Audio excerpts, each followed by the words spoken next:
Guess what? The first whole food folate supplement is about to hit the market.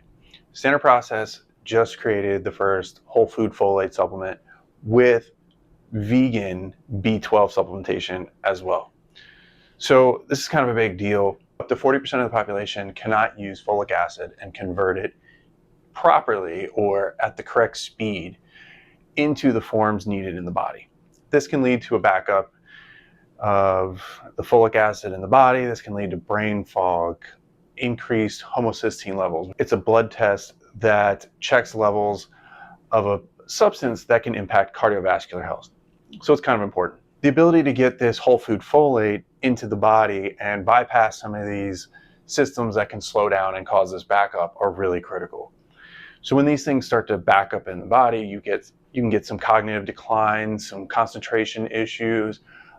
Again, your homocysteine can raise, leading to cardiovascular issues. Even some depression, that type of thing can result from this. So making sure we have enough folate in our body is critical.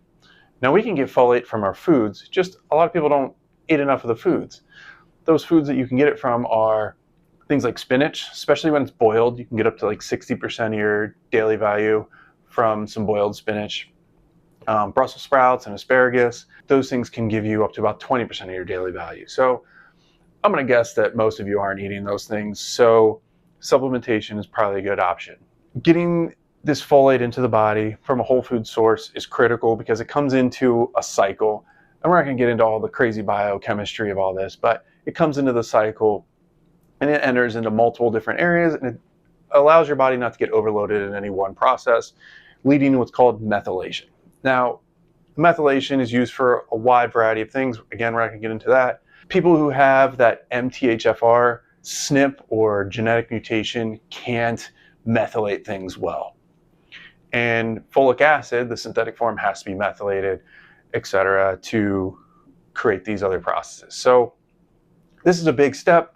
It's great for those of us who have some of those issues and are trying to get more folate in our body, but are trying to avoid synthetic supplements. So there's a few blood tests that you may have had or you could have to check these things.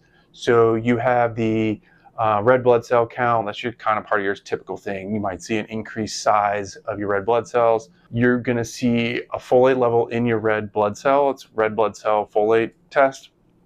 That one's going to tell you your actual folate levels.